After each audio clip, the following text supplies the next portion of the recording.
I'm okay, I promise. And you know what? The last few days, man, I've had a great few days with some really good people. So, and I appreciate all you people. That's great. I had a conscious thought. I actually dawned, I felt like I wanted to text you and see how you're doing, and it dawned on me that like he's doing okay. Just give him a space for now. Like he'll come back. That's how I literally had that thought a couple times.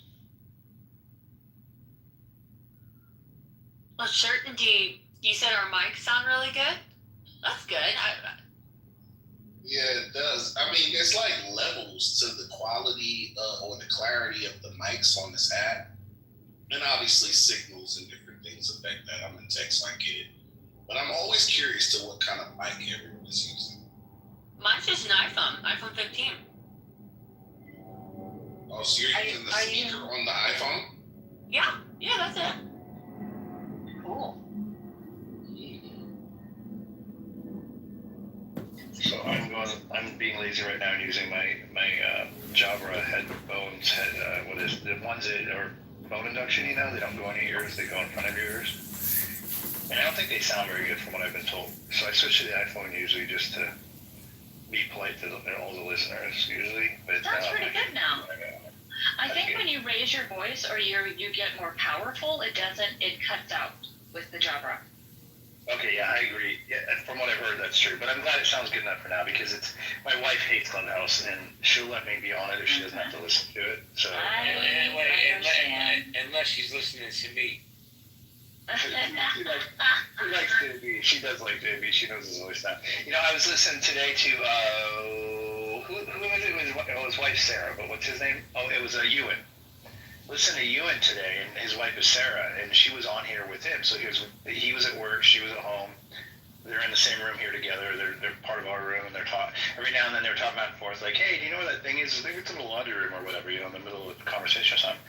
But I could not get over how fucking weird it was to think about what it would be like if my wife was even remotely interested in Clubhouse. Right. Because she's not.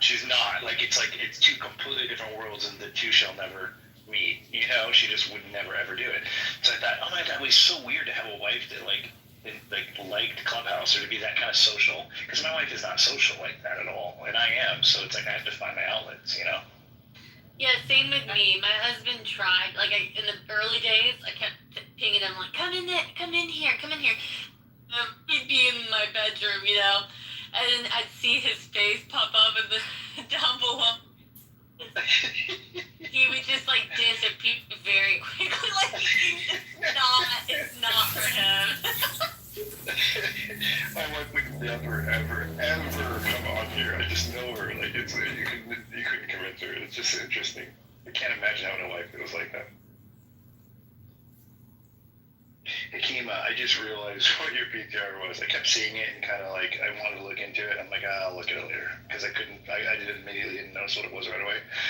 But then I saw it, then I recognized what it was. Like, oh, I bet that's Trump's hand. And then I clicked on it to look at it, and it's the Hope poster with his hand, and that cracked me up. Hey, Mike, that's what Hope looks like. That's very creative. That's pretty damn funny. People's creativity never. Wait, I don't get it. It's Trump. Okay, so Trump's had this giant bruise on his hand now for a month at least. Oh. And he keeps covering it with makeup, but recently he went out without makeup and it's all nasty blue. It's messed up. He has vein. He has vein problems. That's why his ankles are really swollen too. He has vein disease. But anyway, it's a Hope poster, the Obama poster, but it says fucked up hand and it says Hope, which is harsh, but it's funny. It's hilarious. They should have put a hoping for change on that. Mike, you better watch it. People be accusing you of being unpatriotic. No, we discussed what it takes to have proper patriotism today. We had that conversation. Hours.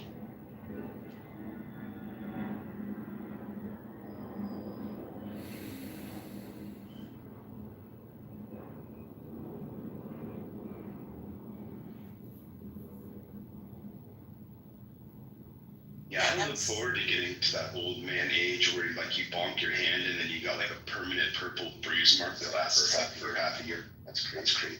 It is weird. It's weird how long it takes to heal. I had large veins removed from my legs. I just had like blue, kind of like blue spots on my leg where the blood was like appearing there in the skin, and they looked like. I mean, they weren't open sores. I mean, they're just color thing. But they're watching people be like, "Oh, what the hell's going on with your legs?" You know. And I'm subconscious, so I went to the vein clinic, and they removed my large veins, so they can go in there and they can burn them out. Did that hurt at all? Okay, so the large veins actually didn't. They do a little incision in your groin, and then they stick. I just want to know how we got Okay, so that part didn't hurt. That actually hurts is your little tiny fine veins, where the big veins end at the bottom, like your ankle area. They just shots for the silky substance. And the silky substance kind of like breaks down, basically, kind of makes it dissolve. And you know, they give you like 50 or 100 charged ankles, which totally sucks. But like the big vein part where they stick something down and burn on the way out, that actually didn't hurt that bad at all. But essentially, your legs have so they have veins that pour towards your muscle. I'll be right back. So the veins that support your muscles are on the inside of your legs. So the ones, anything on the outside is basically not necessary. So they took all my veins out. And where I'm going with the story is that they didn't warn me about two things. One, if you get a blood transfusion, they need the large veins on the outside of your leg, apparently. And they never told me that. So it's likely I have a problem getting a blood transfusion. And they never told me that. And number two, I didn't realize that if you remove all the veins on the outside of your leg, when your leg gets hit, like say you hit your shin on something and it opens up, the skin breaks or something, it takes forever for it to heal because you don't have any like blood source right there at the surface. So it's like multiplied. So he was just saying about getting old and how long it takes to heal. Even worse if you like have, vein disease, which is basically what Trump has as well. That's why his ankles are swollen. You have to get those removed if you wanted to fix that problem. That's crazy. I didn't know about all the vein stuff. Never knew you could remove veins. Yeah, I literally have no veins on the outside of like under my skin on my legs. Like my legs look normal, but on the inside they just don't heal. And man, it is important to know how to know what DVT is and to be aware of that. That is something that can take you out. I had a client who had DVT. Wait, what is that? His leg was deep vein thrombosis. It's clotting. It's blood clot in the leg, and it can travel into the lungs and to the brain. Part of the brain. It takes about anywhere from a year to a year and a half to fully recover from. But the symptoms are typically the left leg, and it will basically swell almost twice the size of your other leg. Oh, The shit. skin will feel really tight, and there'll be a lot of heat. And you go, why is this one leg? And it's usually the left side, but if you have one side that does that, you get it treated immediately. Like, don't even waste time. Well, if one of my legs double in size, you better guarantee I'm going to the doctor immediately. I'm not going to sleep on that shit. You don't have a Lizzo leg. You might have one Lizzo leg. It's an emergency. People, 911.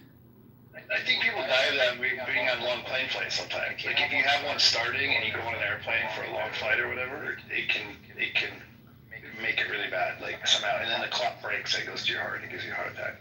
But what I had was called large vein disease, which is what Trump has, which is why his ankles are like that.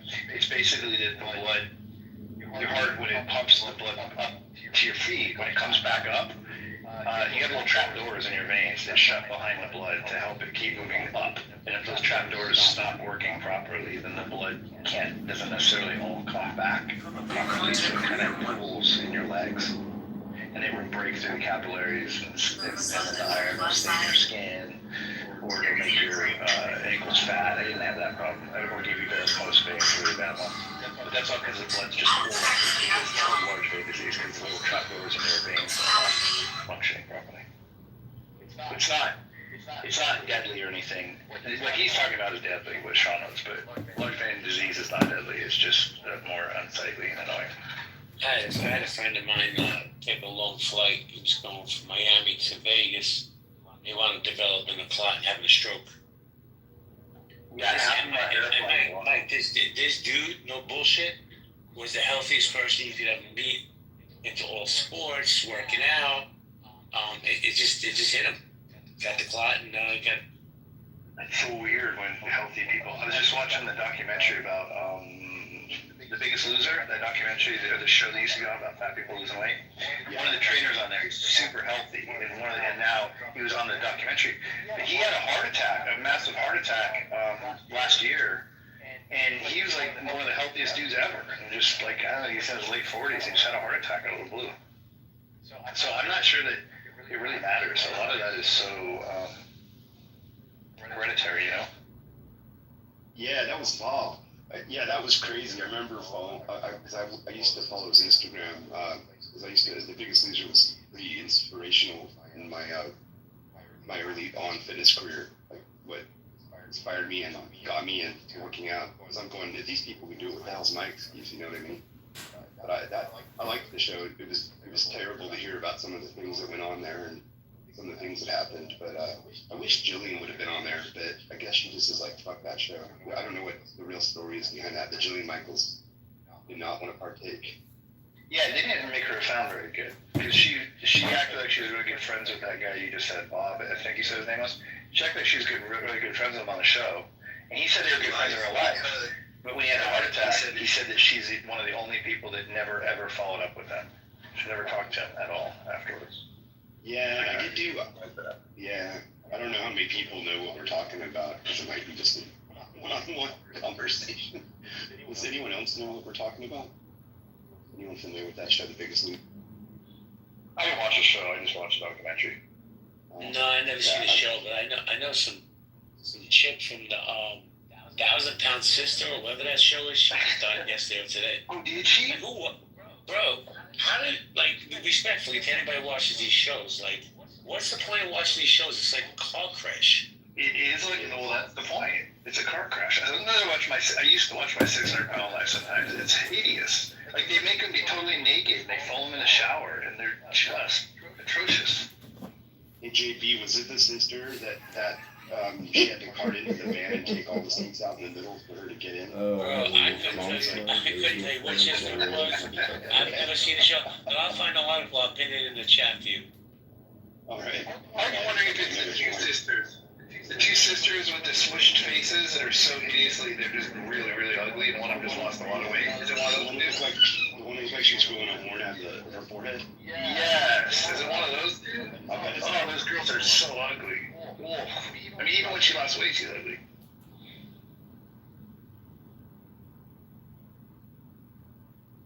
I just do say that. I couldn't imagine living a life like that. Dude, there was this guy in a 600-pound life one time. The doctor was like, how do you get your food? Because, I mean, these people eat incredible amounts of food. Holy shit. It's unbelievable. And he literally has a bucket. He lives in an apartment, and he lays in his bed, and he can't move, and he's by the window. And he has a bucket on a freaking string that he lowers down for the freaking delivery guy to stick his food in the bucket.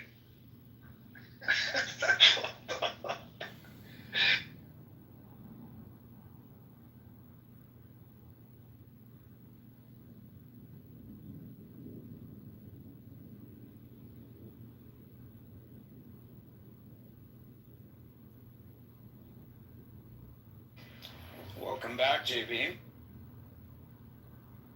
Yo, what's up? How you doing, Alex? Pretty good. Just wrapping up the tail end of my work day and decided to take a walk and welcome you back. So I'm glad to have you back, and yeah. Well, I appreciate it. I don't know how long I'm going to be here, but I'm definitely not going to make this a daily habit. You know, I don't know, man. I got to touch. I was at the beach the other day. The fucking beach still exists. I can't believe that. You know? And I live in a beautiful part of Brooklyn, contrary to what people say. So I'm just enjoying it. And I have to say, man, I don't know if anybody knows this guy BB on this app, the Jewish guy. If you guys know BB, man, please tell him I said hello. He's a real one. And that dude will always have my loyalty no matter what. I love baby. I like him too.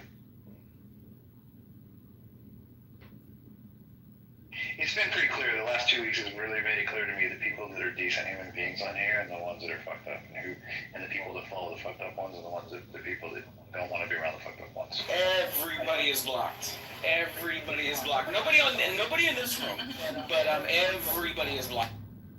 It's been really interesting. I've never had a week that offered so much clarity. I mean, it seemed like a lot of people were down the middle and they were kind of back and forth a lot of times. It's hard to tell like where they're really coming from, but it really flushed out.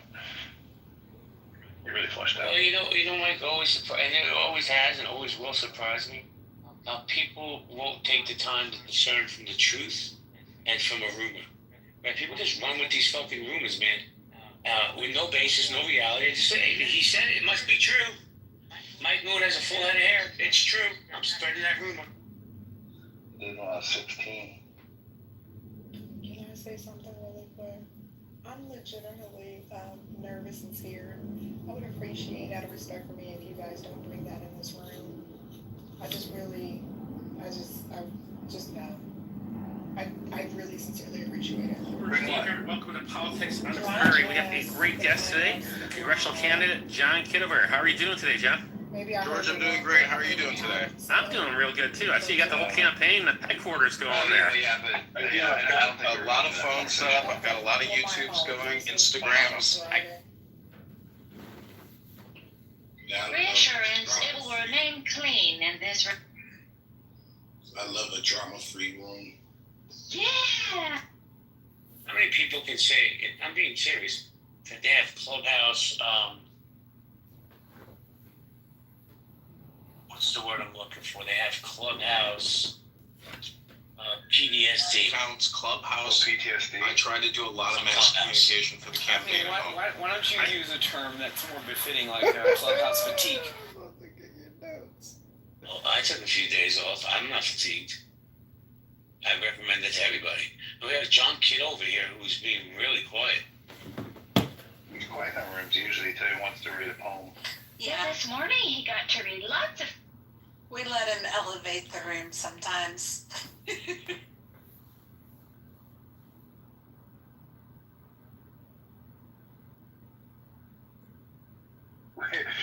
played a copyrighted song today just for John.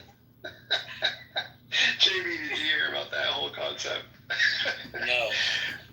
So John was bitching. Apparently, this is what I think I heard this right. Correct me if I'm wrong. He was bitching because he records everything, uploads it to YouTube. Well, if you have more than like 30 seconds of a copyrighted song, then YouTube will delete his video. So if you don't want him to be able to record what you're doing, you just pause for 30 seconds and play a song on here. Is that true? It's not the record. Like, it doesn't stop the recording. It stops the live stream. It stops the live stream. It's not a live stream. Oh, I thought it just made it so it couldn't upload to YouTube. You're talking about it actually stops the live stream. It stops the live stream, yes. So that's true, JB. That's it crazy. can still record, but it does stop the live stream. Well, it would fuck him up too, though, if he records it and uploads it, because it does search the uploads for copyrighted songs. YouTube does, for sure. Yeah. But it stops the live stream. That's funny. Yep. We were just messing around. Somebody, Ewan, I think it was, came off and played a Disney track. Everybody was like, what the hell is going on? That's great. Live stream sabotage. Oh, that's what it is. I don't know the rest of it.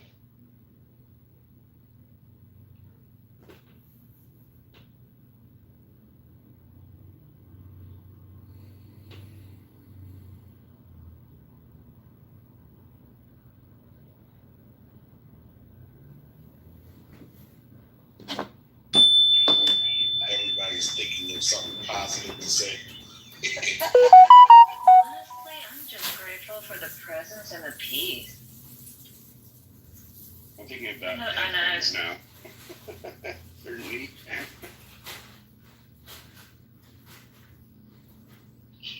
When I first read Certainty's name on here, for some reason, I read it as Certainty. I think so. Certainty. Yeah, because I thought of what a taint was, and I was like, he's taint. Oh, I didn't even catch that. no. So right now, no. That's I crazy. didn't even think. I was thinking it was all cute, like certainty. And you're like, No, my brain went immediately to what a taint is. oh my god. Okay, well, that's all right. But I won't call you that anymore. I like to say stir, but I can't even say stir because that's dog. Dog goes by stir now. Ah. So it sounds like a good time for a little background on my name. So at about 14 years old, the older guys that I was hanging around said that I carried myself like a young man, and I was starting to do music around that time. So they started calling me Young Sir. Eventually, I dropped the young. They started calling me Sir, and so forth and so on. So that's my childhood nickname is Sir. And when I started getting all philosophical and everything else, I changed it to Sir. It's creative, I like it. Yeah. I kind of want to call you Tank though, but I won't. Well, my mother just calls me Darnell. She won't listen, so. Your mommies are different. And dads. You can just call me Susan. You need to tell what is his name. You need to tell what is his name. Yeah, you need to tell him to call you. Just call me Susan. No, BB's the one that called me Susan one day. Oh, is it? She's like, oh, Susan's here. And he made a poll. Don't talk that way because Susan's here. I'm just like, oh my God. It's a new name every day. That's kind of cute. So why do you guys call this space the Muff? Educate me. The house owner named it, and it depends on who's present on what the answer to that question is. It can be earmuffs, it can be hand muffs, it can be like, when you do something wrong on the golf course, they call it sometimes being in the muff. Or there's a little double entendre or quadruple entendre going on there. Quadruple. It was originally founded as Hot Wet Muff, and then it was changed.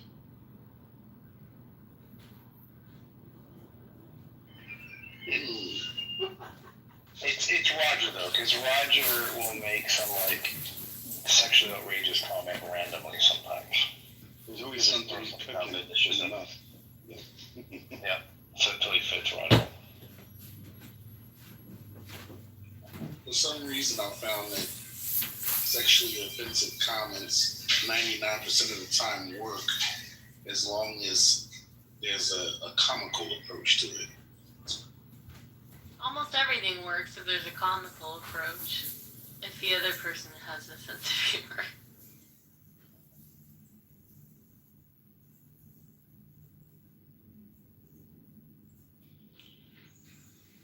Yeah, I've tested it on here with the worst joke I know. I know a really, really inappropriate joke that I told on here a couple times, and I got a couple people to laugh, but most people just feel completely uncomfortable. Oh, I love really terrible jokes, like dirty and horrible.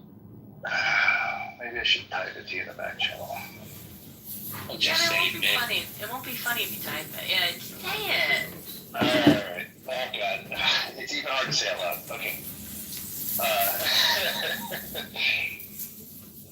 My wife is nodding no right now. You know what? You know what? Okay. I kind of think maybe you should listen to your wife. Do you think so? I do. I should listen to you, huh? Mike, text it to me. I'll say it.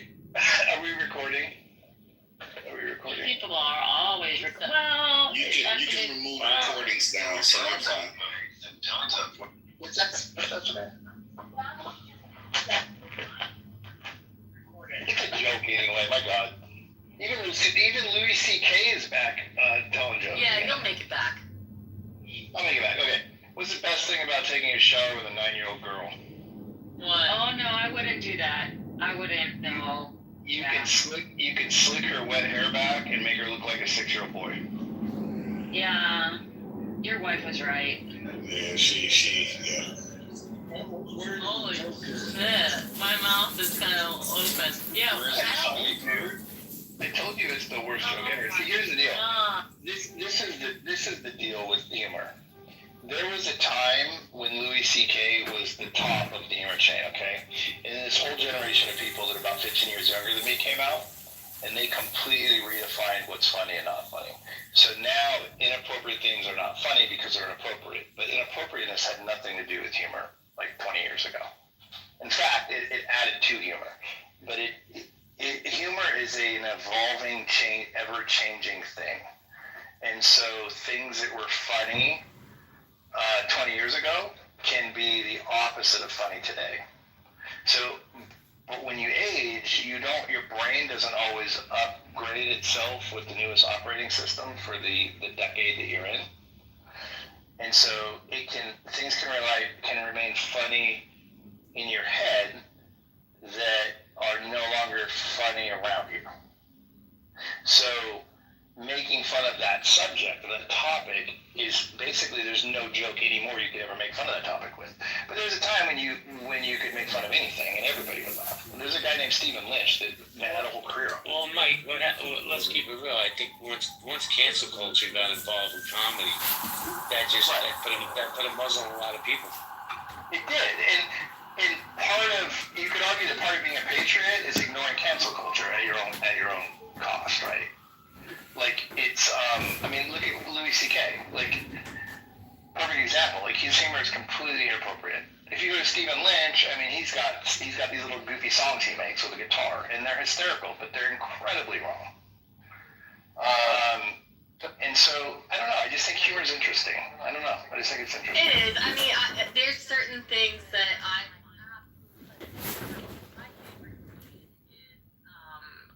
oh god, I always forget his name when I'm trying to toss it on. Jerry Seinfeld? Well, yeah, I love Seinfeld. Of course I love Seinfeld. But who's my British man? From Howard Stern? Ricky Gervais. Shut up.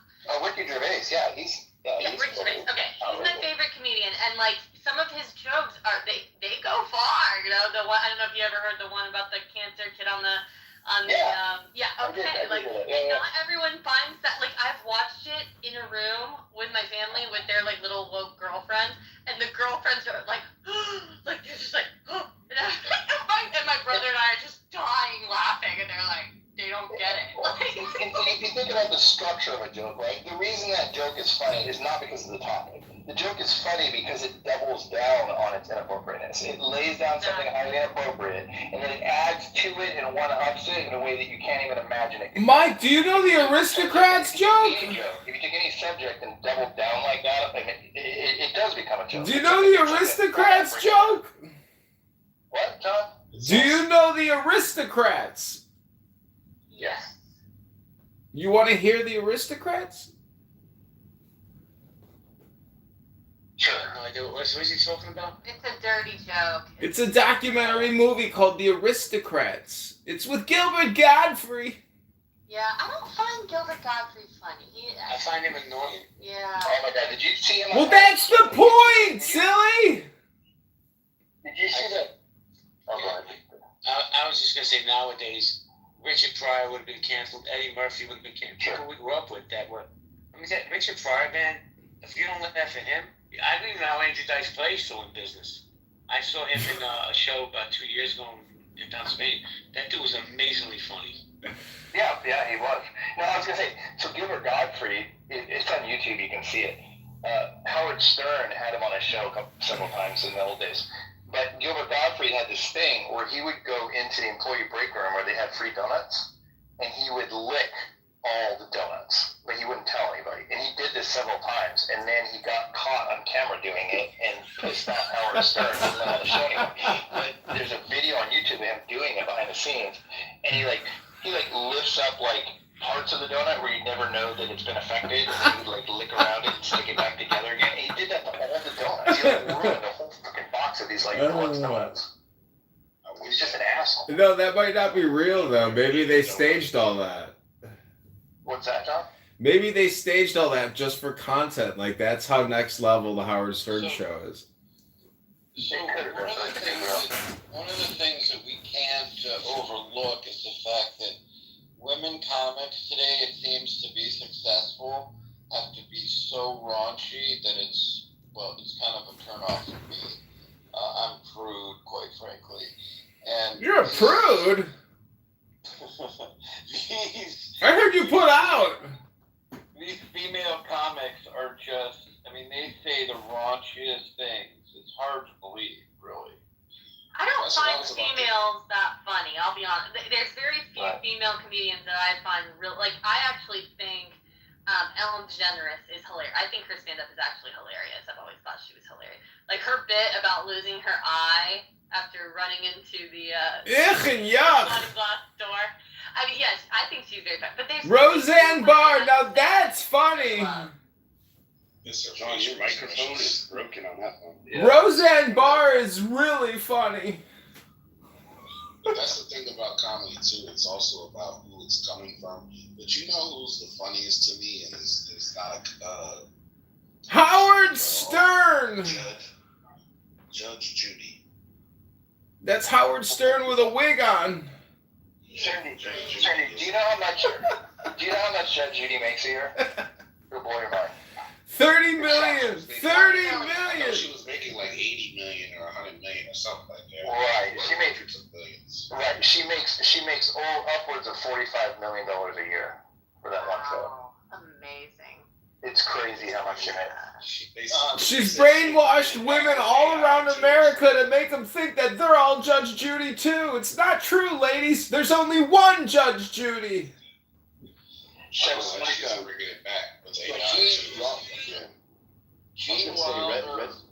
Red Fox is my favorite of all time. And next to that would be Robin Williams. I bet you know what? Robin Williams will be hard to do a documentary on. Can you imagine someone trying to do Robin Williams? The Fisher King! It's really good. So on one of my upcoming podcasts, I'm going to have one of the writers from Mork and Mindy on the show. He's a Mork and Mindy! Executive producer. But I think Gene Wilder and Richard Pryor in Stir Crazy, that was the kind of film that would get me like choking from laughter. Hysterical. Well, doesn't Clownhouse tickle your feather just as much, JCSpodcasts.com? Not like the way you arouse me, Mr. Congressman. Really? Well, I can read a poem if you like. Hey, Dr. Jordan, I like them in Stir Crazy as well as See No Evil, Hear No Evil. Oh, yeah. You know, it's true. See no evil, hear no evil. And, you know, it's funny, just to drop one more name really quick. Kelly LeBrock, I interviewed her once, and I've come to know her a bit, and I said, what is your fascination? I didn't say it like this, but, like, what is your fascination with these Jewish guys? Because I think she dated, or no, I don't know if she dated, but I think she might have been interested, or Gene Wilder was very interested in her, and, like, it's very interesting because he's not a typical Jewish comedian. He's far from it. You know, a lot of them are just really raunchy, and my tribe comes up with some crazy stuff. But I do think Gene Wilder, Gene Wilder and Richard Pryor are just get me choking for sure. Think about how weird it is that female comics almost exclusively talk about sex. They talk about the vaginas. That's all they talk about. To the point where my daughter, who really is turned off by anything about sex like that, she's 18 and she just thinks it's just annoying as how sexualized the world is. To her point, she's like, I don't think any female comics are funny because all they do is talk about sex. They're just gross. They're doing that, but the guys that were doing that before them were all Me Too'd. Like Louis C.K. did that. He talked about dick and masturbation, this and that. Yeah. Me too. But then the girls come in and they talk about their vaginas the whole fucking time, and it's like the only thing they can joke about. It's really weird. I have trouble. I mean, God forbid this is a first world problem, but when a hot female comic talks about sex, I wonder how different that might impact the male demographic versus when a less conventionally attractive female comic gets on stage, because it's very interesting. I mean, one of them, what's her name? Whitney Cummings. Oh, Whitney Cummings is not an unattractive gal. And, right. When she does some of her shticks, her shtick is kind of funny. Yeah, there's a research. From what I've researched, women can really say anything and get away with it.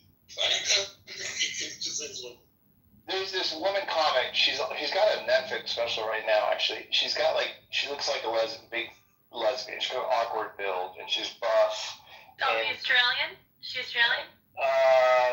No, she's not Australian. She's like New Jersey. Her stick is kind of like a New Jersey chick. I'll have to find her name. But she talks about, her vagina and this and that. And when she does, it really grosses me out because she's so unattractive. And that's her shtick, is about being like obnoxious and gross. But for her, it doesn't hit the same as it does when a hot chick like Whitney Cummings does it. It's different. Like, I don't think either one of them are very funny, but she actually kind of really grosses me out. I'll find her name. I'll tell you in a second. She was on I swear to God, she was on America Got Talent one time or something. That's where she got her start. Something like that. I'll find her. Hold on a second. By the way, Kelly LeBrock used to be married to Steven Seagal. They used to live nearby in the Salt-Lake Gilson area of California. He's a weirdo. He was abusive to her. He's a fucking weirdo, that guy. That was the word around town. That was the nature of the interview, was talking a bit about but we brought his name up, but I'm careful because she's got adult kids with him, so try to be careful. But she was also one of my, talk about a woman who was like weird science, like all the teenage boys who found out that they had any kind of that anything could get them aroused, it would have been Kelly LeBrock. That movie was sensational. Yeah, and I always thought Kelly LeBrock was absolutely gorgeous. Yeah, I guess I just only like the lesbian female comedians now that you mentioned because I love Ellen DeGeneres. There's an Australian, what's her fucking name? Oh, Hannah Gadsby. I think she's really funny. And then there's Tig Notaro. She's like Tig Notaro. I like her. She's funny. And then I didn't realize that she was lesbian, but Kate McKinnon, the first openly lesbian cast member of Saturday Night Live, I did not know she was lesbian. Do you know what I'm talking about? She's like really funny. Kate McKinnon's lesbian too. Yeah, I knew those chicks. Well, Tig Notaro's lesbian as fuck, dude. Oh yeah, she's nice. Oh, Jane Lynch, hilarious lesbian. There's a lot of lesbians. So I just want to throw off topic. I just want to say really quick. I saw a photo of Meghan Trainor today. My lord, like she never. Speaking of arousal, I have never. She was a little bit heavy set and not my type, and now she looks. You don't like heavy set women, Dr. Jordan? Now she's destroying her pancreas and she's beautiful. Look at that. Oh, what is it about a thick, buxom woman that you don't like, Dr. Jordan? She's fucking dying on the inside, but she's gorgeous. Well, yeah, I mean, it didn't occur to me that it was pharmacologically induced, but she looks fantastic. I got a question for the moderators. How many days are you guys going to spend on Clownhouse in the Muff? This is unbelievable. The Supermod team is taking over in the Muff. You guys are really putting together some great shows, everybody, in the Muff. Wow. This is the song that doesn't end. This is amazing serendipity, Mike. Wow, you really holding it together in the Muff? God, you're fucking like it. What the fuck is happening? Manic. John, you might want to switch. Oh, it's not manic. I'm just trying to talk. Everybody talks. I'm just trying to say what I'm thinking. Congressman, your teleprompter is malfunctioning. Yeah, we can't hear you clearly. You can't hear me? Well, you gotta mute up. God, okay. I don't know. I'm just saying, I've been recording in the muff for, it seems like many, many days now, and serendipity. It's like, wow, this is 40, you must be getting paid 40 hours a week here. What the fuck are you talking about? I'm saying you guys are on Clown House 40 hours a week. You're about to hit the 40-hour mark tomorrow. Congratulations.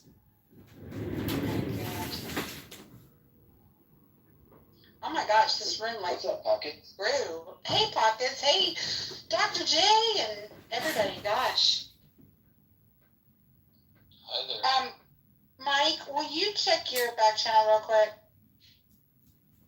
For some reason, I don't know how to fucking look at it. Where do I find it at? When I find it? Okay. Oh, I see. I go out in the hall. No, not the hallway. Hit the arrow and go to your chats. Yeah. I see it. Okay. Hey, Adam, why did you give out your friend's personal information to JB? Oh, hey, look, it's little Pee-Pee, the new Pete. The new Pee-Pee. His name is Pete, everybody. Look at that cool PTR. He's undercover.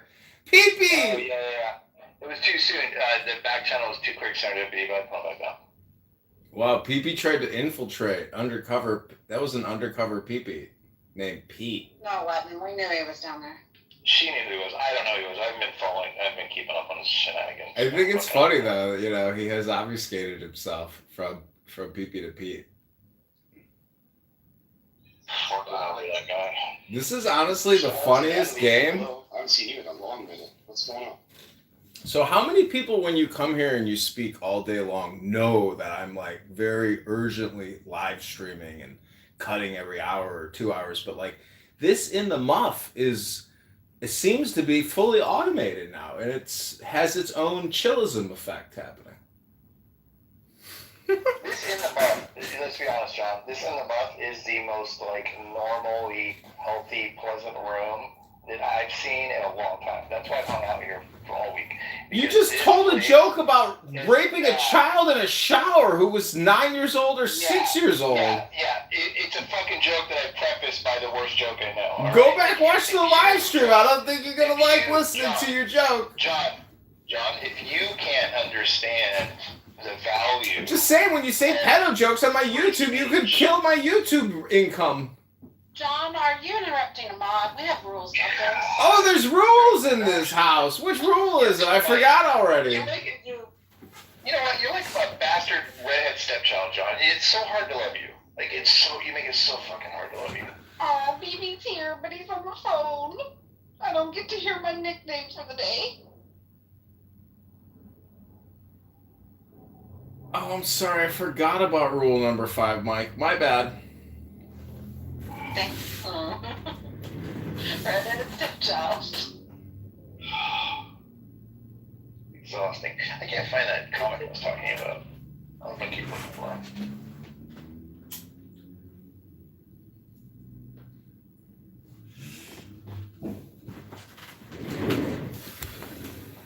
So this morning we recorded MAGA, aka Isaiah or the GOAT. And I got to tell you, when you capture the GOAT live, you know, on Clown House, and then he looks at your live stream and he's like, "You're all being live streamed." Like it, you know, it causes his mind to, you know, start vibrating. Not trying to do it wrong. People are very worried about getting captured, you know, and put into YouTube. Wait. Hey, BB. Shanae, how you doing? I'm good. How are you? Not much. I was just wondering how you guys are doing today. Is it Shanae or Shadiqua? I'm not sure today. I don't remember. I can't remember. It's actually surrender. Shadida? Shadudi? I don't know. Susan? No, Susan. No Susan today. Susan's retired. I thought she said no season. Rafi, Damn serendipity. Rafi, I got a question for you. Dr. Jordan said earlier that he doesn't like thick, buxom chicks. Do you believe that, or was he telling a lie? When did I say that?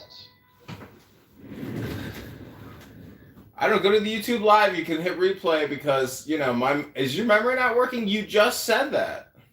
You're gonna do very well in Congress. You said that about one fucking woman, not the whole world. Well, geez, David, don't take it so personally. You're just like a dancing optimist robot. John, wait, hold on. John is the prime example of why girls don't ever get past in Congress. Exactly. Just the attitude. John, Days, weeks. John, let's observe the ambience of the room. Your mic is really, really loud tonight. Oh, I know. I can read a poem if you'd like, because I know that my thoughts when I speak are probably not appreciated by a lot of people. We don't want to hear a poem with your mic the way it is. Because it's not peaceful. Your mic is not peaceful. So you can't read as peaceful poems. Yeah, your mic creates a hostile environment. I like the passive aggressive, John. That's total projection. You guys are projecting on me. Frost and Rodney Dangerfield, they co-authored it. It was fantastic. Like, why is your mic so fucked up, John? Like, you know better than this. You're the one that fucking has 60 phones and pays attention to fucking recording shit. Like, you're supposed to be the expert in this realm. Like, make it sound better. Figure it the fuck out. You're shit together. Give us the audio we want. Oh, he went to switch There's no discharge in the ward. I was just waiting for someone to play 30 seconds of music. Since this is a new flight, can somebody read the rules and regulations of this aircraft? Yes, would you like the aircraft spiel? All right, give me one second. I love it. Yeah, I was wondering. Yeah. I'm gonna try and do like Mon and go through. Can you describe really how fast. the stewardess is dressed and everything? Like, she's wearing a cute little navy and white suit, BB, just for your pleasure. Damn, I thought she was wearing a burlap the sack. stewardess will be providing a message to the passengers of this aircraft. Ladies and gentlemen, welcome aboard in the Muff, providing services to Procrastination Island.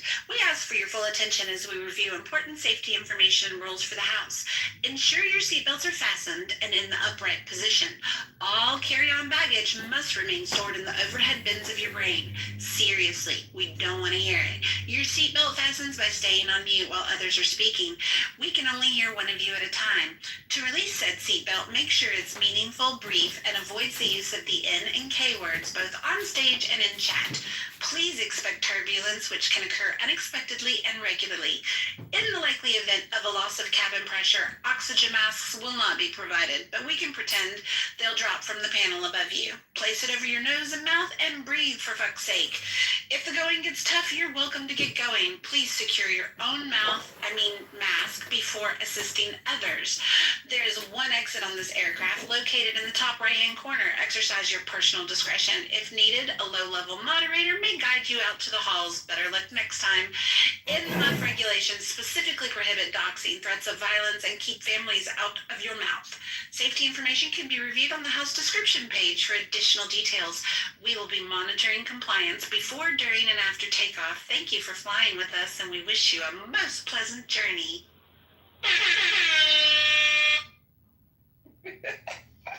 Well done.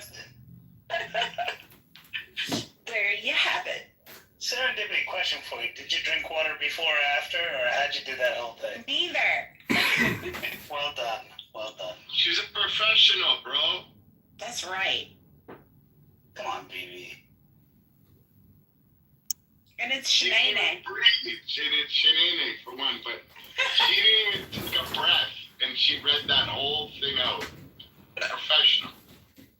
No breath. Next time, I think if anybody wants to ask a question, you could press the overhead light. There's a button there, and you can ask for a stewardess to attend you.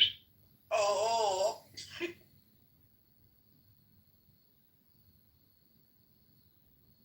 We strive for customer service excellence.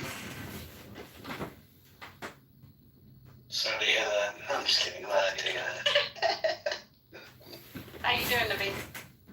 Good. I threw my hat in just now for the Board of Education. They're appointing someone because someone resigned, so I threw my hat in. So we'll see what happens. Sorry to hear that. Yeah, well, change. You gotta start somewhere, right? Sorry to hear that. Sorry to hear that. So will they do an election, or are they just going to appoint somebody? No, so as shady as it sounds, right? One of the guys who's a trustee was a lawyer. Suddenly, his law firm somehow got the contract last year while he was serving to represent the Board of Education. So now somebody pointed it out, and he said, "Oh, you know what? I need to resign."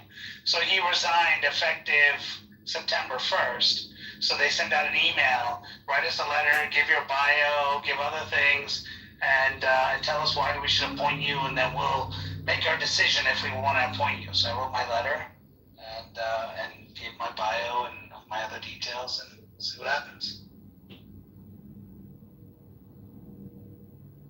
You know what I say to that? Zippity-doo-dah, zippity-day. My, oh my, what a wonderful day. Plenty of sunshine heading your way. I hope your hat collects everything you wish for, my friend. Sorry, love it when BB sings. BB, what's your go-to karaoke song? I don't know. It's, well, usually a Whitney Houston, I'm giving all my love. Like All My Love for You, I think it's called. I forget now. I love that. Whitney Houston, huh? Yeah. Go big or go home. Yeah, I can reach those high notes. So. You guys ever see that Instagram? It's like an ad for like weight loss. And then the broad gets waken up in the middle of the night and chased down the street with a guy with a crowbar. No. So she gets woken up out of her sleep, and there's a guy with a mask and a crowbar, and he's chasing her down. Is sort of irrelevant, but I can put ideas in there and get ideas back that are interesting and worth thinking about, and especially in the process of self-inquiry. I find it the most powerful tool I've ever run into. Gurus are nice, but you don't have access to gurus very often. Well, I will say, one way that I have found it useful was like, obviously, like say some people can be very narcissistic, but what seems like narcissism could be ADHD, or it could just be, some other kind of thing that has nothing to do with it. Whereas, like, somebody who's narcissistic could be, dangerous to be around, for instance. Not necessarily, but could be. So, like, I had an interaction with a person, and I was unclear if it was, like, necessarily just ADHD, lack of self-awareness, or is this person narcissistic? What are, like, signs? And being able to, like, plug in a specific story and being able to dissect, well, this is what narcissism would look like in that situation. This is what ADHD would look like in that situation. Then I was able to kind of see it laid out and be like, okay, maybe I'm making a little too much about nothing. They're probably fine. So, yeah, it was kind of a tool in that way. Not self-inquiry. It wasn't self-inquiry. I guess it was like self-protection, but still, yeah. Well, like I say, all I can say is I have found it to be the most powerful tool for self-inquiry that I've ever found. And I'm just stunned by the impact it's had on my own thinking and the way I thought you would tell a story as well. If you don't mind me asking, what's something that you feel like you took away from it that you wouldn't have necessarily in another situation, like with a therapist or something? I'm not sure that I can. Yeah, it's hard. It's something that's emerged over a period of months of conversations with it. Yeah. And I don't know how to answer that question. I'm still trying to sort this all out and figure out, how it works. Well, I'm just, you made the room, so I'm trying to Yeah, ask I'm here, the question. and I'm just here. I've got as many questions as anybody else, but I do I've had some experience using this thing. I was just gonna say there's a But I reason haven't you're spent a lot into of time training it. certain I'm a legal research. secretary. It should be interesting. Oh, sweet, that's a lot. 8,000 calories a day. So I think I'm gonna plug it. I may not be after looking for jobs. 89 pounds. So it may take months before the real unemployment numbers.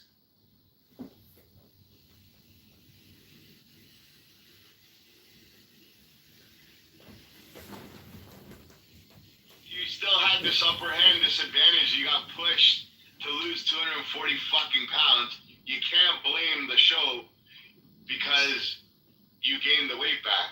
They didn't feed you afterwards. But now they're trying to say that because they lost this weight. So one guy was arguing they should have had like an aftercare program, like put it on meal, pay for gym membership, and this whole thing. Because he's more concerned that the show made billions of dollars, like the brand. I think it would be a fucking hit if they brought it back out. Personally, people need to be responsible for their fucking own actions. Everybody wants to blame somebody for something they've done. Like, I don't get that. I think they should bring it back, but this time say, shot or no shot, pre-Ozempic and post-Ozempic, and just see who dies at the end. Why you really think people are gonna die from Ozempic? Well, maybe not. Maybe Wegovy. They'll die from diabetes, but it doesn't help. What's the difference between Ozempic and Wegovy? One has a nicer theme song. No, but like why? No, but just the gentleman said. I said, do you think they'll die from Ozempic? He said no, but maybe Wegovy. But why not Moderna or any of those things? I don't. It could be Moderna. From all of them, I just don't know how good all these others. So many side effects to these. Would you rather die fat or skinny? Depends how big my casket is. No, I know, but at the same time, I hear these complaints about people that are like complaining about us. Like, I see this girl like Amy half my size on Instagram, and everybody's like beating the shit out of her because she's lost like a crazy amount of weight, and she's like bragging that she was on Ozempic. I think good for her.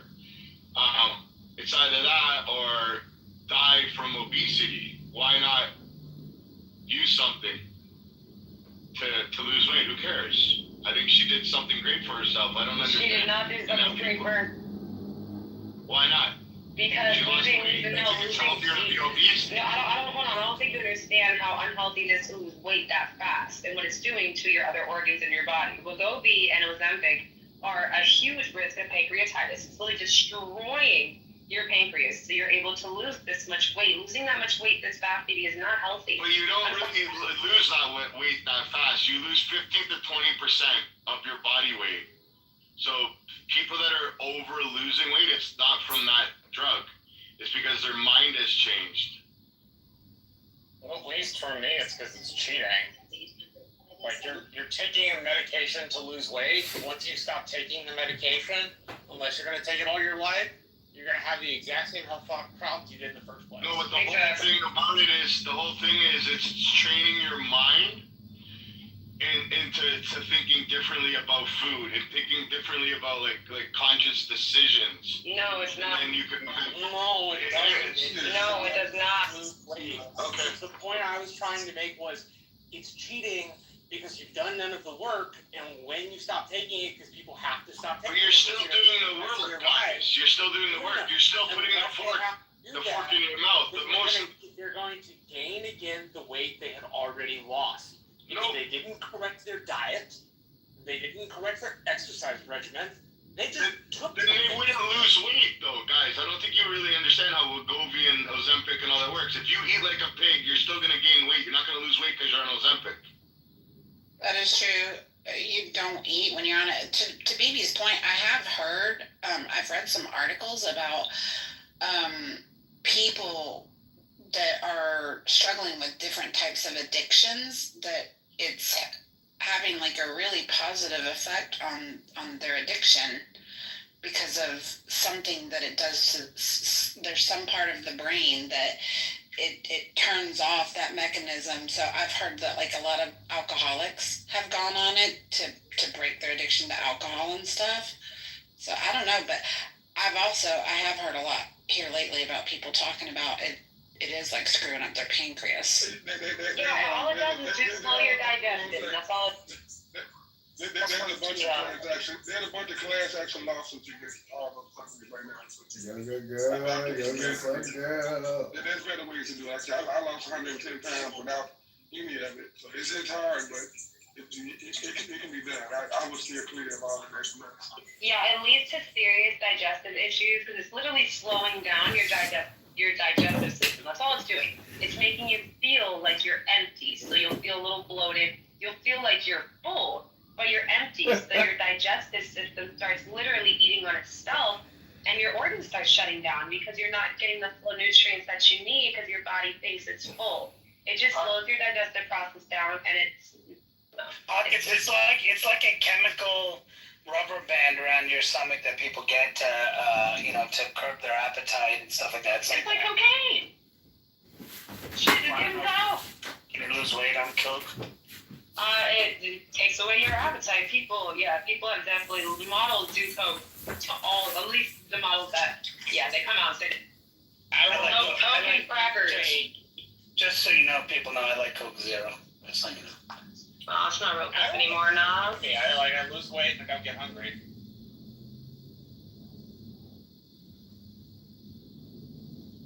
My manager at work is on fucking Ozempic, and within 3 months she is tiny, and now she has kidney stone. She got a bunch of shit going on in her life now, or her health, and she looks good. So as long as she's happy.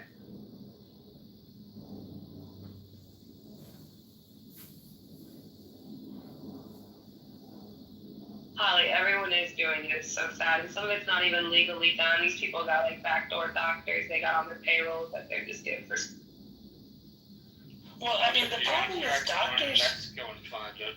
Well, doctors now are actually I have a friend of mine. He's a PCP, right, primary care physician, and 90% of his business is weight loss. I said, so what do you do? He's like, oh, they come in, I give them I weigh them, I put them through this machine thing, whatever, and then I prescribe them one of the weight loss drugs, but I put them through the regimen, say, you have to do this, you have to lower your fat, you have to do this, that, and I'm like, okay, and they make a ton of money doing that, and then they charge for a separate session and all that. But because they have the medical license and they can prescribe this drug, they're minting money doing that, getting 3 times the patients they would have before. Incredible. Yeah, they get commission on their write-offs on all those prescriptions that they get. That's called drug dealing at the highest level. Did you see now that the DOJ arrested, what was it, a little over, 100 to 200 healthcare professionals that were scamming through false procedures, false medication, charging for codes that weren't real, and it was over $6 billion now, in not just a few months ago.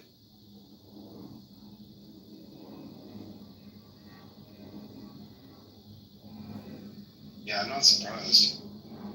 It's crazy. Are we still talking about Ozempic? I'm on healthcare, but we can. Well, I can tell you one story about Ozempic. People need to be responsible for their own actions. Well, I'll tell you one thing. I have a client who has diabetes and she takes Ozempic. So the weight loss isn't just that secondary kind of benefit that goes with it. But her doctor misprescribed her the Ozempic under weight loss instead of diabetes, and now she has to cop out $500. I said, you need to go ahead and change that for diabetes, so your insurance will cover it. But that's crazy because now they're just defaulting, thinking it's for weight loss when it was originally used for diet.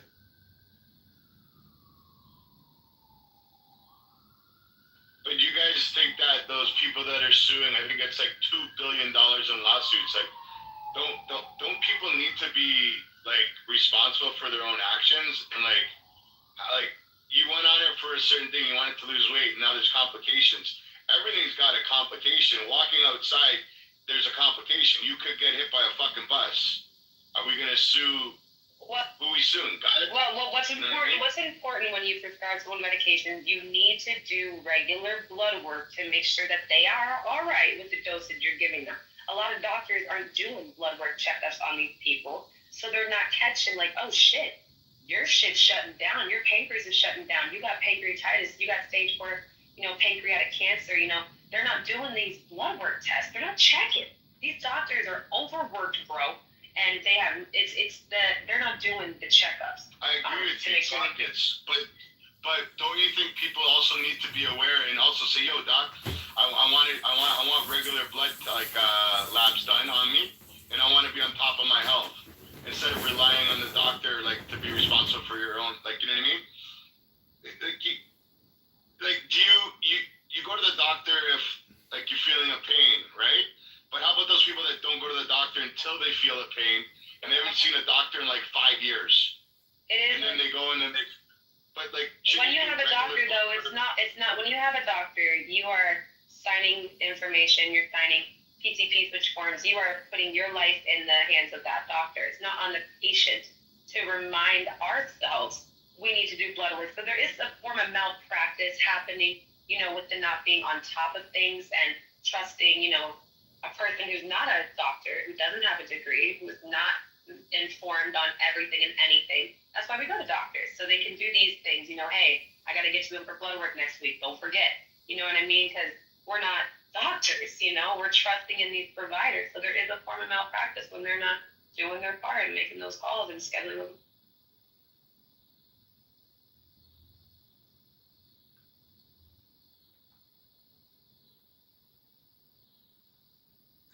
Danny, Joe, welcome to the stage. Did y'all want to add anything? I know you're okay. Hello. Hey.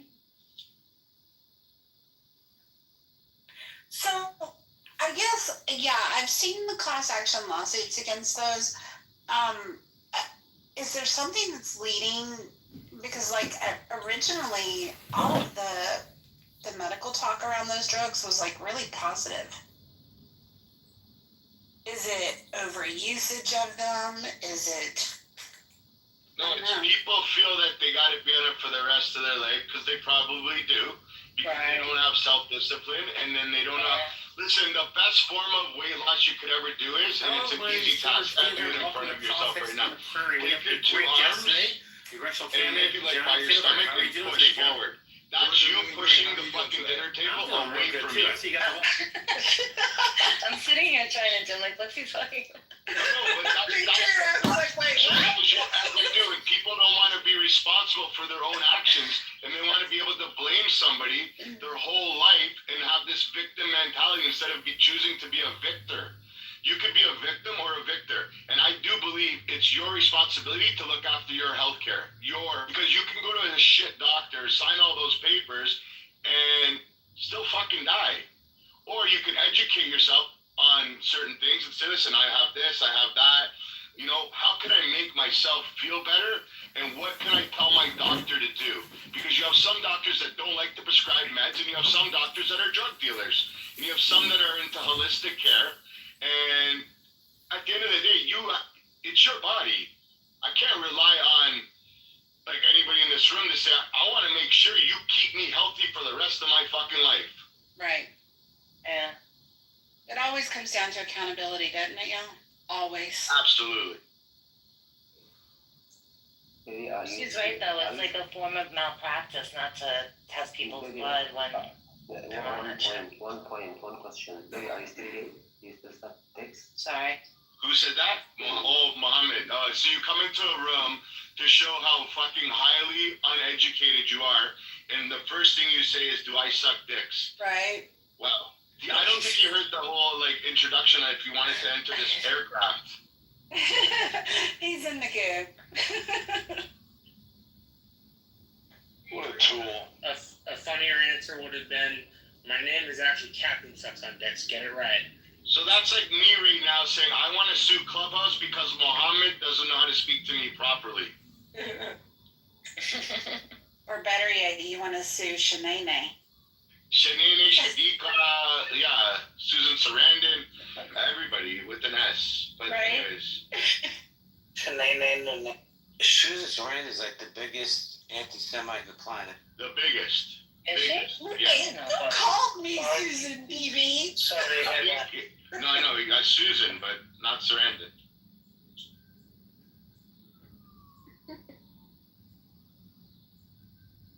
That was my least favorite name anyway. I know. My I think I'm growing fond with Shanae. What? That doesn't even fit you. I think that's why I like it. You're like a Sharon. It's my alter ego. I think Serendipity is a great name. Ah, thanks. Me too. It's one of my favorite words, one of my favorite movies. It just fits. I was just gonna say, did you see the movie?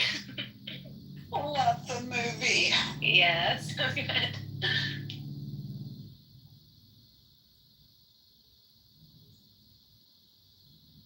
Yeah, I actually changed my name because there are like a million of me on the app. And Oh yeah. every time I went into a room, my name would come up and it was like, who are they talking about? Oh, not me. Never mind. There's even one that used to go by Sicilian Pasta, which was also weird. Right. What's up, Moose? What's up, XG? You. What's up, Hey, guys. G? What's up, Serendipity? Mike MG, how y'all doing? What's up, welcome? I was not just blowing smoke up your ass earlier. I happen to love you as my little liberal representer. Oh, shucks, you're making this Moose blush. Did you see Moose blush? It ain't pretty. I do love you being him. So, Oh my gosh, not Serendipity with one of her stray dogs again. Eeyore, is that you? It's Stray Moose, not a dog. can I ask Moose a question? What do you think about Mumdami? You know what? I don't even have a dog in that fight. I used to live in the Jersey, New York area. I haven't really been following it closely, but, you know, I'm gonna take the fifth. I don't, I mean, I like to upset the system, I suppose, but. Amazing. I don't know. Every Democrat is given the same words. What's up, Jay? Naveen, you probably aren't old enough to remember the late 70s in the Bronx. No. That's coming back to New York City with the Quakeness women and Domini. Well, look, Mumdami, I mean, a lot of Indian people will tell you this. His mom is famous for, like, Mira Nair. She made some Mississippi masala, which had Denzel Washington and some, crazy, like, Indian chick or whatever who was in there and stuff. And so, like, oh, she's amazing, what a great thing. That was a cultural revolution. She did Namesake, which made Calpan famous and all that. But she's also, like, a raving lunatic in some of her policies. She wants... if people who are in India who know her political point of view, she actually left India because she was trying to push Sonia Gandhi to become, prime minister, and the country was like outing her pretty much. So anyway, those who know about it will say. This dude comes from a family that's worth multiple millions, and he's living in a rent-controlled apartment. Yeah, that's a problem. Well, I mean, look, JB, it's kind of like He's just a man of the people. Hold on. It's just like all the Democrats. This is the scam they do. Bernie Sanders, the millionaires need to say becomes a millionaire. The billionaires we need to. Okay. Then you find AOC talks about. Then you find that if you actually look and you actually research, which people don't do, she grew up in a privileged school, but she talks, I'm a girl from the Bronx, from the Bronx. I grew up over here. And then you look at it, you're like, no, she grew up in a privileged home. I was waiting tables. Yeah, you were waiting tables to make extra money, but your apartment was paid for by your parents and your family who lived in a very luxurious area, which is where you grew up. I mean, you can look it up. What's that? Benny Johnson did the whole video. She grew up in West And but she won't admit that. Just like Obama leaves out the part where he grew up in Where did he go? Now I forgot. It wasn't Thailand. Kenya. No, not Kenya. Indonesia. We doing the birth of movement. Right? So those things, I mean, look, I'm not talking about where he was born. I'm saying he was raised for part of his life, and actually a large portion of his life, by Mr. Sotero. The book, Hope from My Father, is a book about a sperm donor who he never met. He became, and he admits it later in life, of course after he's president, or after he's eligible for re-election. He admits it, says, I never actually met my father, but he was raised by Mr. Sotero. But doesn't even invite, like, it's just, why are there all these weird things that are just not allowed to be asked or known? Look at Crockett, Jasmine Crockett, right? She acts like she's from the hood, and she knows all this. When you actually research it, you find out she grew up in a very rich neighborhood. She actually is very well articulate. She's never talked the way she talks now. And you can actually watch videos. In fact, Benny Johnson put one on, I don't like Benny Johnson so much, but he put it on X, and he actually did an investigative report on it. He actually interviewed people that grew up with her, and these are like legit people that she's actually talked to. And he said, yeah, I don't know why she changed her accent and why she did all that stuff. Naveen, I actually know her. She's best friends with my other girlfriend. She actually talks like that. I don't know. Well, Naveen, let me ask you a question. Let's see if you're going to be honest. Was Fred Trump a known racist? Was Trump a known racist? Fred Trump, his father. Oh, yeah, he was a known racist, absolutely. So they all have skeletons in their closet. Of course they do. But, but all that is like, in other words, that's known. Like that, like it's one of these things where reporters ask him those questions. Other than, like, find a reporter that's gone to AOC and said, tell me about your Westchester upbringing. Find someone that's gone to Mamdani and said, hey, don't you live in this? Yeah, you'll find candidates opposing them that talk about it, but find me someone that does that and ask them and forces them to explain how growing up in Westchester makes you a Bronx girl, right? How you grew up in that, like, when will that, and those are the issues. So find me someone who asked Barack Obama when he was running for office about the time in Indonesia. And all that stuff. And hey, Mr. Sotero, where is he? By the way, Mr. Sotero basically died and never got to visit the White House. But a book was written about the guy who abandoned him. Amazing.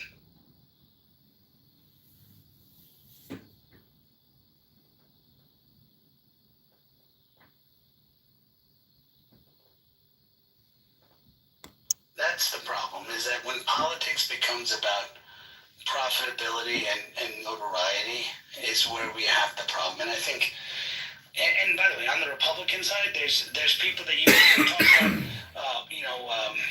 now I can't, I forgot his name though. The guy who was speaker before Kevin McCarthy, now I can't forget his name, Paul Ryan, right? You talk about Paul Ryan, right? I mean, this guy, if you look at his background and how he was raised, he actually, I mean, his parents took part in Social Security. The guy wants to get rid of it. Like, these people are very, they don't have to answer these questions. And, it's pretty sad. I mean, so I just, This is why restaurant steaks are better. Anything on steak videos. Take that dry vine and a little extra oil. We're searing on a steak. Built into the pan, get it off my bake. And I'm cooking a ribeye steak. While this is resting for 3 to 5 minutes, this will be done. Wait till you see this. While these onions are searing, I like to take a little bit of butter and some thyme. You just throw it in like this, guys. We're gonna salt and pepper these onions here, which is also gonna add more flavor when we pour it over the steak. Give these onions a little bit of a flip here, guys, to let it get more color on the other side. Before we put it beside that. This is where most people go wrong when they're doing basting. So you just put butter and thyme and garlic and you leave all that water. Take a little bit of water here, pour it like that. We didn't get it for 4 years. Why would we get it in? And then all that fun, look at that, automatically comes up. Then I'm gonna take some of that heaviest cream I can find. Mix it off just like that, guys. Our presidential nominee and think that he's gonna deliver on the. I let the residual heat of the cladded stainless steel pan go work here. Go ahead, take this time out. I like big chunks of time. Cut the consistency one more time. Like I said, dump it on like this. Most things, but come on. We're absolutely gonna love this steak tonight. This is why we're What was I gonna say? I don't know, but I sure hope you weren't about to make excuses for Trump. Well, I wasn't. I was just about to say, we should also say all these people are talking about how bad Trump was, and yet not a single one of them released anything related to Epstein, and they're all gaslighting everyone right now. Why don't we call that out? Hey, you're saying that Trump is on the Epstein list. Because by virtue of calling that out, you're like not taking accountability for the fact that that is something he said he would do that he wouldn't. And the reason they're not calling it out is because they didn't campaign on a promise of releasing them either. So they cannot have an obligation. Actually, Elizabeth Warren and others all were on the campaign trail saying, we're going to take this rapist. We're going to take this rapist. They talked about this. Oh my God. All right, but I'm just, hold on, can I at least? Yes. Okay, sorry, go on, I'm sorry. Go ahead, Naveen. Okay, so again, let me say it properly so you guys can be quiet for a second, okay? I believe Donald Trump lied to us on releasing, okay? Can we get that off the thing now? Now, in addition to that, there are politicians that are telling everyone wrongfully that Donald Trump was on the list. My question is, if he was on the list, and there was 4 years to release that information, and you saw that, and you know for sure, because Eric Swalwell says he knows for sure, so does others, so does Adam Schiff and others, they know for sure. And how come you didn't say, hey, Merrick Garland, please release this information? That's all my point is, sir. That's a worldwide fucking pandemic. That's probably why. They were more concerned with dealing with a worldwide pandemic than they were with dealing about an Epstein file. So last year? No, I don't believe that's true either. Because some of them on the list as well. No, they were more concerned about Russia. Hold on, Hakeem was right. No. I want to talk to Sean B. Hakeem was right. No, I say go ahead, Naveen. No, Hakima, you are 100% correct. All of these people, I mean, Hakima, you and I disagree many times, but I agree with you a lot too.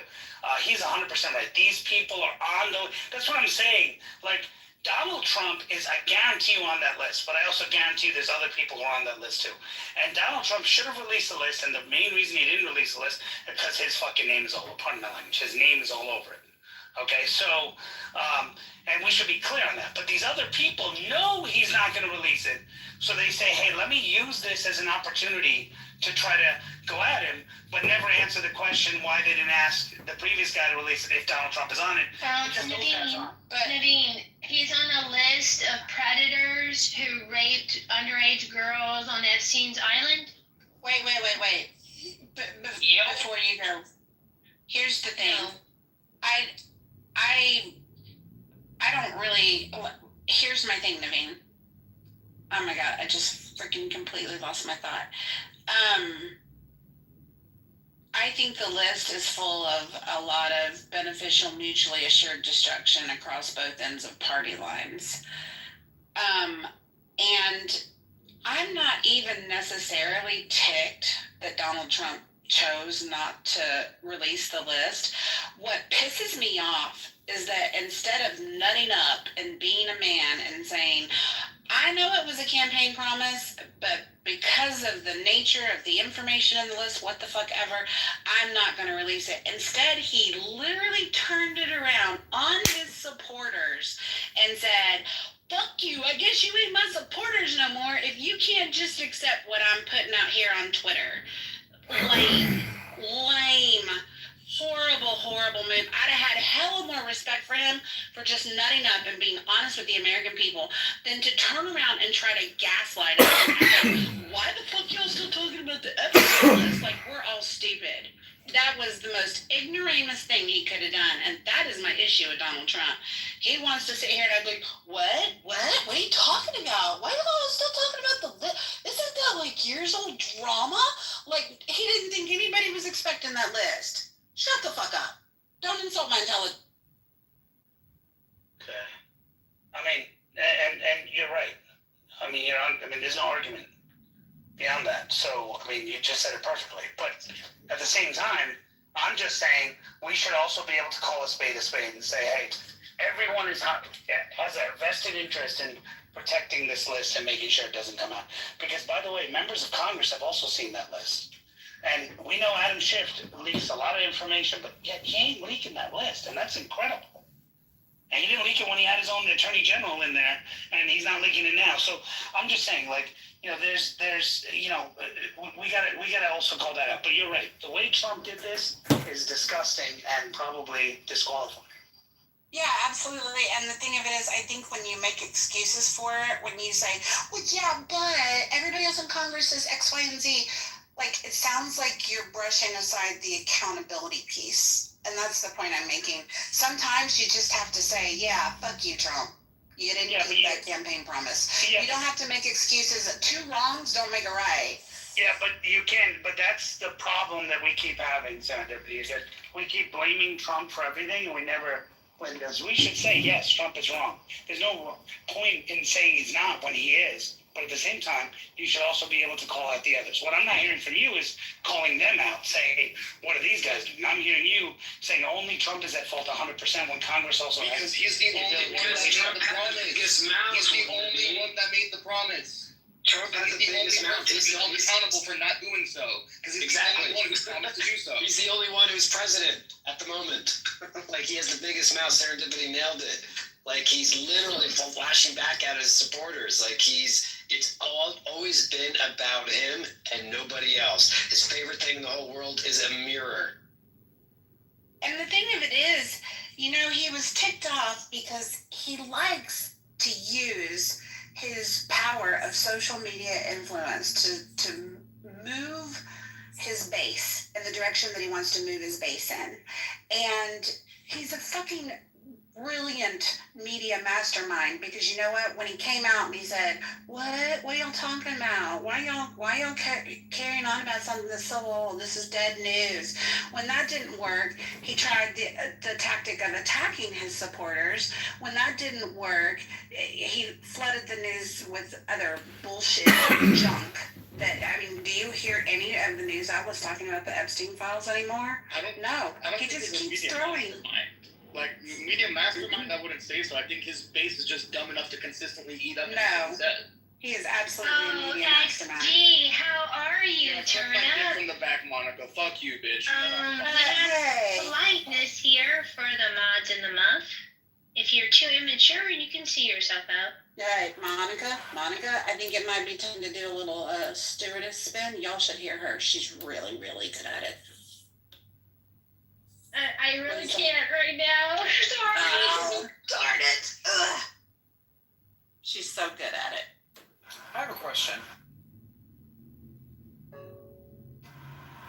So, you know, I'm a little bit confused as to, I mean, I can definitely understand where serendipity is coming from as far as, you know, the Epstein files and Donald Trump, but it's also very strange to me that the Anthony Weiner FBI files didn't come until, you know, the very, very, very end of that election, you know, before Trump came into office.